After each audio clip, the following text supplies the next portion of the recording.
वारिस पठाण बोलून गेले, मुंबई में बुरखे वाली मेयर बनेगी. आता मराठी माणसाबद्दल बोलणारे तुटून पडतील. अचानक भोंग्याचे सेल डाऊन झाले. सकाळचा भोंगा बोलेनाच आणि म्हणून त्यांच्या छातीवर उभा राहून सांगतो, या ठिकाणी महापौर हिंदूच बनेल, या ठिकाणी महापौर मराठीच बनेल. महापौर कोण होणार असा मुद्दा देखील आला. मी परवा स्पष्ट सांगितलं. आता आमच्या एकनाथराव शिंदेजींनी देखील स्पष्ट सांगितलं, मुंबईचा महापौर महायुतीचाच होणार, मुंबईचा महापौर हिंदूच होणार आणि मुंबईचा महापौर मराठीच होणार.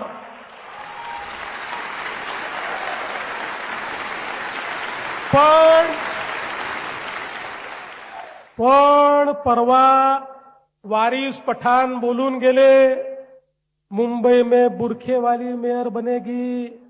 आम्हाला वाटलं आता मराठी माणसाबद्दल बोलणारे तुटून पडतील, पण मला समजलंच नाही. अचानक भोंग्याचे सेल डाऊन झाले. सकाळचा भोंगा बोलेनाच, विचारलं तर तोंडातनं शब्दच निघेना. एक जण यांच्यातला बोलायला तयार नाही, हे त्याचं उत्तर देण्याकरता देखील तयार नाही. आता आम्हालाच त्यांना चार्ज करावं लागेल, तर कदाचित या भोंग्यातनं आवाज निघतील. आणि म्हणून त्यांच्या छातीवर उभा राहून सांगतो, या ठिकाणी महापौर हिंदूच बनेल, या ठिकाणी महापौर मराठीच बनेल.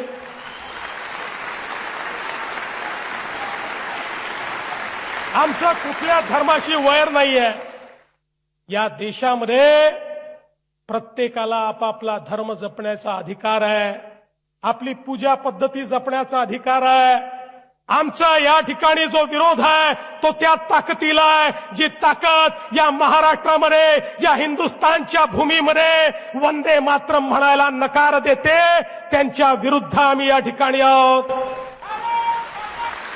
ज्यावेळी त्या माहीमच्या दर्ग्यावर मला बोलवलं आणि मला सांगितलं, भारताचा तिरंगा झेंडा या माहीमच्या दर्ग्यावर आम्ही फडकवण्याकरता तुम्हाला बोलवतोय, त्यावेळेस मुख्यमंत्री म्हणून हा देवाभाऊ त्या ठिकाणी गेला आणि त्या माहीमच्या दर्ग्यावर जाऊन त्या ठिकाणी चादर चढवली आणि तिरंगा झेंडा फडकवला. या भारतामध्ये आमची कोणाशी दुश्मनी नाही आहे, पण ज्याची या भारताशी दुश्मनी आहे त्याला मात्र सोडणार नाही, ही देखील आमची या ठिकाणी मानसिकता आहे. आणि म्हणून बंधू भगिनींनो, एक लक्षात ठेवा, वंदे मातरमचा नारा, भारत माता की जयचा नारा तुम्हाला या सभेमध्ये तर ऐकायला मिळेल, पण तिकडच्या सभेमध्ये ऐकायला मिळणार नाही. कारण त्यांनी आता वंदे मातरमची साथ सोडलेली आहे. आता त्यांचा झेंडाही बदललाय, त्यांचा दंडाही बदललाय. आणि म्हणून या मुंबईच्या निवडणुकीत आम्हाला सुरक्षित मुंबई देखील तयार करायची आहे.